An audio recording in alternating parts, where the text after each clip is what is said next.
এখনো কিন্তু তিনটা বড় বড় ভূমিকম্প আসা বাকি আছে। নবী করিম সাল্লাল্লাহু আলাইহি ওয়াসাল্লাম একদিন মসজিদের সামনে দিয়ে যাচ্ছেন, সাহাবীরা ভিতরে বসে আছে। সাহাবীরা কোন একটা বিষয়ে কথোপকথন করছেন। নবী করিম সাল্লাল্লাহু আলাইহি ওয়াসাল্লাম জিজ্ঞাসা করলেন, তোমরা কি নিয়ে কথাবার্তা বলছো? সাহাবীরা বললেন যে আমরা কিয়ামতের আলামতগুলো নিয়ে কথা বলছি।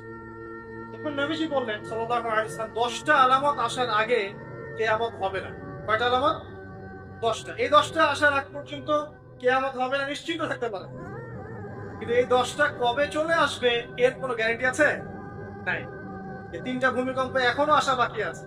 নবীজি বলেছেন একটা পৃথিবী পূর্ব দিকে হবে। পূর্ব দিক কোন দিক? বাংলাদেশ, পাকিস্তান, মায়ানমার, শ্রীলঙ্কা, এই পুরো কন্টিনেন্ট পূর্ব দিক, পৃথিবীর পূর্ব দিক। কোন কান্ট্রি এটা বলা হয় না, পূর্ব দিক বলা হচ্ছে। এবং এখানে ভূমিকম্প বলা হচ্ছে না, বলা হচ্ছে ভূমি ধসে যাবে, মানে পুরো ভূমিটা নিচে চলে যাবে। এখন যারা এগুলো নিয়ে গবেষণা করেন তারাও কিন্তু সেম কথাই বলছেন, খেয়াল করে দেখেন। তারা তো বিজ্ঞান দিয়ে ব্যাখ্যা করছে, কিন্তু হাদিস কিন্তু এটা বলা আছে। একটা হচ্ছে পৃথিবীর পশ্চিম দিকে, আরেকটা হচ্ছে পৃথিবীর মাঝখানে। মাঝখানে কারা আছে বলেন? মাঝখানে আমাদের আমিরুল মুমিনিনরা আছে নাকি? যারা গান বাজনাকে উন্মুক্ত করে দিচ্ছে, যারা পর্দার শিথিলতা নিয়ে আসছে করছে, এরা আছে, আমিরুল মুমিনিনরা আছে। তো সেখানেও একটা ফেতনা অপেক্ষা করছে, অপেক্ষা করতে থাকেন। তো এই কথাটা বলতে গিয়ে আমি এখানে এসেছি। পৃথিবীতে কিন্তু এখনো তিনটা বড় বড় ভূমিকম্প বাকি আছে। সর্বশেষ আলামত হচ্ছে ইয়েমেন। ইয়েমেন থেকে একটা আগুন বের হবে, বিশাল আগুন। এই আগুনটা মানব জাতিকে হাসরের মাঠের দিকে তাড়িয়ে নিয়ে যাবে। এই 10টা আলামত না আসা পর্যন্ত কিয়ামত হবে না। অতএব আপনি এখন রিল্যাক্সে নাকে তেল দিয়ে ঘুমান নাকি ভাই? এই 10টা আলামত না আসা পর্যন্ত কিয়ামত হচ্ছে না। তবে এই 10টা আলামত আসার পটভূমি কিন্তু তৈরি হয়ে যাচ্ছে, এটা আমাদের খেয়াল করতে হবে। আচ্ছা আসেন, এই যে শুআয়ব আলাইহিস সালামের কওম যে ভূমিকম্পকে ধ্বংস করা হলো, এই ভূমিকম্প কখন আসে? আল্লাহ পাক বলছেন তার রাসূলের মাধ্যমে, যখন সমাজের মধ্যে পাপ বেড়ে যাবে, অশ্লীলতা বেড়ে যাবে, মানুষ মাদককে হালাল মনে করা শুরু করবে, জেনাকে হালাল মনে করা শুরু করবে, এবং এই যে বেপরদামি বেড়ে যাবে, তখন সমাজের মধ্যে ভূমিকম্প দেখা দিবে, ভূমিধস দেখা দিবে। গান বাজনা বাদ্যযন্ত্রকে মানুষ হালাল মনে করা শুরু করবে, তখন এগুলো আসবে। তো এগুলো কি আসার বাকি আছে? এখন কি মনে হচ্ছে? আল্লাহ পাক আমাদেরকে হেফাজত করুন, আমিন। বাঁচার উপায় কি? ওই যে বললাম, রব্বানা, বলেন আতিনা মিন লাদুনকা রাহমা ওয়া হাইয়্ লানা মিন আমরিনা রাশাদা। এভাবেই ইতিহাস নিজেকে পুনরাবৃত্তি ঘটিয়েছে। এখন আপনার জন্য আমার নসিহত হচ্ছে, নবী সাল্লাল্লাহু আলাইহি ওয়াসাল্লাম বলেছেন, আমি শেষ জামানায় আমার উম্মতের উপর কিছু বিষয় ভয় করি, যে এগুলো আমার উম্মতের মধ্যে ঢুকে যাবে, আমি আশঙ্কা করে ঢুকে যাবে। কি কি বিষয়? এক নাম্বার, যে আমি আশঙ্কা করি যে আমার উম্মতের মধ্যে মূর্তি পূজা ঢুকে যাবে, মুসলিম কিন্তু স্ট্যাচু ওয়ার্শিপ করবে। দুই, আমি আশঙ্কা করি আমার উম্মতের মধ্যে রিয়া, রিয়া ঢুকে যাবে। রিয়াটা কি? লোক দেখানো আমল। রিয়া কি? লোক দেখানো আমল। ছড়িয়ে পড়ে নাই? এগুলো নবী সাল্লাল্লাহু আলাইহি ওয়াসাল্লামের আশঙ্কা ছিল, দেখেন সবগুলো এখন বাস্তব হয়ে গেছে। এভাবেই ইতিহাস রিপিট হয়েছে। আল্লাহ পাক এদেরকেও ধ্বংস করেছেন। এর আগে আল্লাহ পাক নূহ আলাইহিস সালামের কওমকেও ধ্বংস করেছেন। কি কারণে? তারা লাত, এই যে ইয়াগুস, ইয়াউক, নাসর, এরকম কিছু স্ট্যাচু ওয়ার্শিপ করত। এক পর্যায়ে আল্লাহ রাব্বুল আলামিন 950 বছর দাওয়াত দিয়েছেন নূহ আলাইহিস সালাম তার কওমকে। 950 বছর দাওয়াত দেওয়ার পরেও তার কওম যখন আল্লাহর আনুগত্য করলো না, আল্লাহ রাব্বুল আলামিন মহা প্লাবন দিয়ে তাদেরকে ধ্বংস করে দিয়েছে। এভাবেই যুগে যুগে ইতিহাস রিপিট করেছে। আমাদের নবী মুহাম্মদ সাল্লাল্লাহু আলাইহি ওয়াসাল্লামের সময়ও এই হিস্ট্রিটাই ছিল। আবু জাহেল, আবু লাহাব, উতবা, শাইবা যারা ছিল, তারা মূলত সমাজটাকে দ্বিখণ্ডিত করে ফেলেছে, খন্ডে খন্ডে ভাগ করে ফেলেছে, ডিভাইড অ্যান্ড রুলের মতো। সমাজে সুদ ছড়িয়ে দিয়েছিল, জেনা ছড়িয়ে দিয়েছিল, পরকিয়া ছড়িয়ে দিয়েছে, এবং শিরক ছড়িয়ে দিয়েছে, এবং গোত্র হানাহানি চলছিল। এরকম একটা অবস্থায় নবী সাল্লাল্লাহু আলাইহি ওয়াসাল্লাম ওই সমাজের মধ্যে আসেন নবী হিসেবে।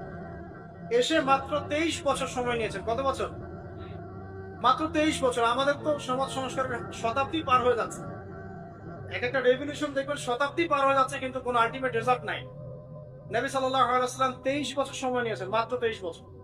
এই 23 বছরে কোরআন এবং হাদিস এই দুটোকে হাতে নিয়ে নবী সাল্লাল্লাহু আলাইহি ওয়াসাল্লাম সমাজের প্রত্যেকটা জাহিলিয়াত উপর থেকে সরিয়ে দেন নাই, শেকড় থেকে উপড়ে ফেলেছেন। তবে তিনি যখন ইসলাম প্রতিষ্ঠা করে দিয়ে চলে গেছেন, খোলাফায়ে রাশিদার যুগ চলে গেছে, তারপর উমাইয়া খেলাফত এসেছে প্রায় 100 বছরের মতো, পরে আব্বাসীয় এসেছে প্রায় 550 বছরের মতো, আস্তে আস্তে ফাতেমিরা এসেছে, ওদিকে কর্ডোবার স্পেনে আন্দালুস এই উমাইয়া শাসন ছিল, ওসমানীয়রা এসেছে, এভাবে ইতিহাস চলেছে দীর্ঘদিন, প্রায় 1400 বছর। শেষ পর্যায়ে গিয়ে নবী সাল্লাল্লাহু আলাইহি ওয়াসাল্লাম কিছু ভবিষ্যৎবাণী করে গেছে, যখন শেষ জামানাগুলো আসবে তখন দেখবে তোমরা সমাজে সুদটা ছড়িয়ে পড়বে বেশি, জেনা ছড়িয়ে পড়বে, অশ্লীলতা ছড়িয়ে পড়বে।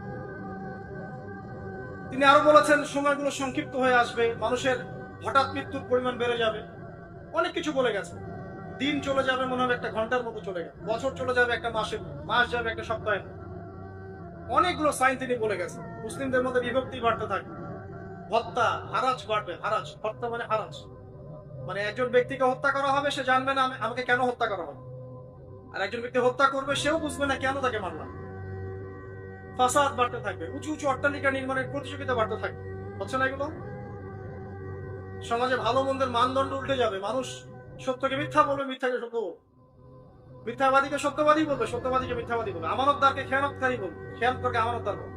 টোটালি মানদণ্ড উল্টে যাবে। আস্তে আস্তে সিচুয়েশন এমন হতে থাকে, খারাপ থেকে খারাপ। তবে সোনালী সময় কি আর ফিরবে না? তাহলে সময় কি তাহলে আর ফিরবে না? এভাবেই চলবে সবকিছু? না, এভাবে চলবে না ইনশাআল্লাহ। আল্লাহ রাব্বুল আলামিন তার রাসূলের মাধ্যমে জানিয়েছেন এই সবকিছুই সাময়িক, সবকিছু সাময়িক। ইতিহাস আবার পুনরাবৃত্তি ঘটাবে। ইতিহাস সভ্যতা শুরু হয়েছিল একজন নবী দ্বারা, শেষও হবে আরেকজন নবী দ্বারা ইনশাআল্লাহ। আগেকার পোশাক, 1000 বছর আগের পোশাক, শালীন পোশাক, তারা কিন্তু মুসলিম ছিল না। আপনি এই ব্যাবিলনের সভ্যতা দেখেন, ব্যাবিলনের সভ্যতা অনেক প্রাচীন, প্রাচীন না? এই সভ্যতার পোশাক দেখবেন, দেখবেন এটা অশালীন পোশাক ছিল না। এমনকি আইয়ামে জাহিলিয়াত যেটা আমরা বলি, নবী সাল্লাল্লাহু আলাইহি ওয়াসাল্লাম যখন জন্ম নেননি তার আগের সময়, ওই সময়ও যে মানুষ জেনা করতো, মেয়েকে যে কন্যা সন্তানকে জীবিত দাফন করতো, তারপরে ওদের পোশাক শালীন ছিল। হঠাৎ করে বিশ্বে একটা সভ্যতা আসলো, তারা বলতো যে পোশাক শর্ট হতে হতে হতে হতে এক পর্যায়ে বিকিনি পরে ঘোরা শুরু, এবং এখন ওরা সারা বিশ্বে ওটা ছড়িয়ে দিচ্ছে, আর সবাই ওটাকে গ্রহণ করছে। আবার বলছে 1000 বছরের সময়। এখন দেখেন আল্লাহ পাক কি বলছেন, ওই সূরার মধ্যে আছে, যখন তারা কোনো ফাহেশা কাজ করে তারা বলে, তারা বলে ওয়াজাদনা আলাইহা আবানা, ওয়াজাদনা আলাইহা আবানা, আমরা এগুলো আমাদের বাপ দাদাদেরকে দেখেছি করতে। যখন তারা কোনো ফাহেশা কাজ করে তারা বলে, অশ্লীল কাজ করলে বলে আমরা এগুলো দেখেছি বাপ দাদা পিতৃপুরুষ থেকে করে আসছে। আল্লাহু আমারুনা বিহা, আল্লাহ আমাদেরকে আদেশ করেছে। আল্লাহ বলেন কুল ইন্নাল্লাহা লা ইয়া'মুরু বিল ফাহশা, আল্লাহ পাক কখনো অশ্লীল কাজের আদেশ করতে পারেন না। আচ্ছা, কুলুনা আলাল্লাহি মা লা তা'লামুন, তোমরা কি আল্লাহ সম্পর্কে এমন কথা বলছো যে কথা তোমরা জানো না? আল্লাহ কিসের আদেশ করেন? আল্লাহ বলেন কুল আমারা রাব্বি বিল কিসত, নবী বলে দিন আল্লাহ পাক আদেশ করেন ন্যায়, ন্যায় বিচারের আদেশ করেন। ওয়া আকিমু ওয়ুজুহাকুম ইনদা কুল্লি মসজিদ, এবং প্রত্যেক নামাজের ওয়াক্তে নিজের চেহারাটাকে একনিষ্ঠভাবে আল্লাহর দিকে ফেরাবে, এই আদেশ আল্লাহ পাক করেন। ওয়া আকিমু ওয়ুজুহাকুম ইনদা কুল্লি মসজিদ ওয়াদউহু মুখলিসিনা লাহুদ্দিন, এবং একনিষ্ঠভাবে তোমরা আল্লাহকে ডাকবে, দোয়া করবে, এই আদেশ আল্লাহ পাক। আল্লাহ পাক কি অশ্লীল কাজের আদেশ করতে পারে? ইতিহাস পড়ে দেখেন, আমি নিজে হিস্ট্রির ছাত্র, আপনি পড়ে দেখবেন, পুরো ঐতিহাসিক পটভূমি পড়ে দেখবেন, মানুষ এই ঊনবিংশ শতাব্দী আসার আগে এত অশ্লীল ছিল। এখনকার বিশ্বে যত সমস্যা চলছে, কয়েকটা বলি, রিবা বা সুদ, জেনা, তারপর বেপরদামি অশ্লীলতা, 4 নাম্বার আপনার মাদক, ঠিক আছে, বা আছে যে বড় মহামারী পর্নোগ্রাফি, যত বড় বড় মেজর সমস্যাগুলো চলছে যেগুলো ইয়াং জেনারেশন ধ্বংস করে দিচ্ছে, এগুলোর ম্যাক্সিমাম এসেছে কিছু থেকে। খেয়াল করে দেখবেন, এগুলো কিন্তু বাংলাদেশ থেকে আসে নাই, আসছে ভারত থেকে আসছে, পাকিস্তান থেকে আসছে, সাবকন্টিনেন্ট থেকে আসে না, এগুলো দেখবেন একটা নির্দিষ্ট জায়গা থেকে আসছে। তো এই কারণে আমাদের সতর্ক দৃষ্টি রাখতে হবে যে বস্তুবাদী উন্নয়ন সবকিছু নয়। হ্যাঁ, আমরা জিডিপি বাড়ালাম, ইন্ডাস্ট্রিজ গড়লাম, মঙ্গলে চলে গেলাম, চাঁদে গেলাম, ওকে ফাইন, এগুলোর কেউ বিরোধিতা করবে না, এটা ভালো, নেশনকে এগিয়ে নিতে হবে, এটাই এডুকেট, তারও নয়, এবং এডুকেটেই করতে হবে, কিন্তু নৈতিকতার বিসর্জন দিয়ে নয়। নৈতিকতার বিসর্জন দিয়ে ধর্ম থেকে দূরে চলে এসে নাস্তিকতায় বিশ্বাসী হয়ে আল্লাহকে বাদ দিয়ে, রাসূলকে বাদ দিয়ে এই বস্তুবাদী উন্নয়ন আমাদের পরকালকে বাঁচাতে পারবে না। পরকালকে বাঁচিয়ে রেখে আমার দুনিয়াকে উন্নয়ন করতে হবে। এবং দুনিয়ার উন্নয়নটা অবশ্যই জরুরি। সারা বিশ্ব যখন এগিয়ে যাচ্ছে, আমরা কেন পিছিয়ে থাকবো? আমি তো এটাও বলি যে এটা অনেক মাদ্রাসার লাইনে যারা আছেন তারা আমার সাথে একটু বিরোধিতা করেন এই বিষয়ে, কিন্তু আমি নিজেই বলি যে সিলেবাসের মধ্যে পরিবর্তন নিয়ে আসার চেষ্টা করতে হবে।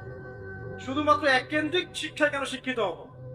এই যুগে চলার জন্য যে উপকারী জ্ঞানগুলো দরকার সেগুলো শিখতে হবে আমাদেরকে। আমাদের আইসিটি জ্ঞানের দরকার আছে, আমাদের ইংরেজির জ্ঞানের দরকার আছে, ম্যাথামেটিক্স দরকার আছে, সায়েন্সের দরকার আছে, আমাদের তথ্য প্রযুক্তি জানতে হবে, অর্থনীতির জ্ঞানের দরকার আছে, পলিটিক্যাল সায়েন্সের দরকার আছে, জিও পলিটিক্স দরকার আছে। এগুলো বাদ দিয়ে শুধু যদি আমি মুখস্থ করে যাই, এই জ্ঞানটা আমার কি কাজে দেবে? আমার এই কথাটা অনেকে নেগেটিভলি নেয়, কিন্তু আমি আসলে তাদের ব্যাপারে তাদের সাথে তর্ক করতে চাই না। আমি আমার কনসেপ্ট লালন করি, আমি এতটুকুই বলছি। এবং যারা শিক্ষিত মহল আছেন, বুদ্ধিজীবী মহল আছেন, যারা দেশ সম্পর্কে ভাবেন, জাতি নিয়ে ভাবেন, উম্মা নিয়ে ভাবেন, তারা কিন্তু আমার সাথে একমত হবে ইনশাআল্লাহ যে আমরা কিন্তু এই জায়গাটাতে পিছিয়ে পড়তেছি। আল্লাহ পাক আমাদেরকে কনস্ট্রাকটিভ সিলেবাসে পড়াশোনা করার তৌফিক দান করুন, এবং জেনারেল লাইন থেকে আপনি বয়কট করে একদম ইয়াতে চলে আসতেছেন কেন? জেনারেল লাইনে পড়ছেন, পড়েন, মানে জ্ঞানটাকে আপনি ইসলামের কল্যাণে কাজে লাগাতে পারবেন না? সবাইকে কি আলেম হতে হবে? সবাইকে মুফতি হবে, মুহাদ্দিস হবে? অর্থনীতিবিদের দরকার আছে না? পলিটিশিয়ানের দরকার আছে না? ডক্টর ইঞ্জিনিয়ার দরকার আছে না? সব সেক্টরের মানুষের দরকার আছে। আপনাদেরকে আপনাদের জায়গায় থাকতে হবে, ওখানে থেকে আপনারা ইসলামের খেদমত করবেন, পারবেন না? একজন ডক্টর, তিনি কি ইসলামের খেদমত করতে পারবেন না ভাই? একজন সৎ নেতা, তিনি কি ইসলামের খেদমত করতে পারবেন না? একজন অর্থনীতিবিদ, তিনি যদি আল্লাহ পাকের হালাল হারাম মেনে অর্থনৈতিক কোনো বিধান চালু করেন, তিনি কি ইসলামের খেদমত করতে পারবেন না? তো সবাইকে কি বক্তা হতে হবে? সবাইকে আলেম হতে হবে?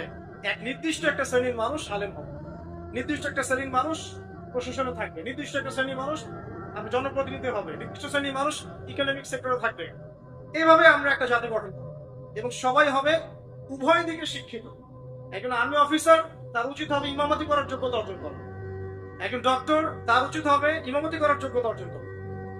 আবার একজন যিনি আলেম, তারও উচিত হবে এমন পড়াশোনা করা যে পড়াশোনা দিয়ে তিনি কোরআন সুন্নাহকে হাতে রেখে ওয়ার্ল্ড অ্যাফেয়ার্স কে ডিল করতে পারবেন। তো এই বিষয়গুলো আমাদের একটা গ্যাপ চলে আসে দীর্ঘদিন থেকে। আল্লাহ পাক আমাদেরকে বোঝার তৌফিক দান করুন। আর অ্যাটলিস্ট আমরা যদি নাই পারি, আমাদের যারা যদি কিছু নাই হয়, অ্যাটলিস্ট আমাদের সন্তান সন্ততি যারা আসবে ভবিষ্যতে, আল্লাহ পাক তাদেরকে যেন ইসলামের জন্য কবুল করে না। আমি ইসলামের জন্য কবুল করলে কারো কোনো ক্ষতি নাই।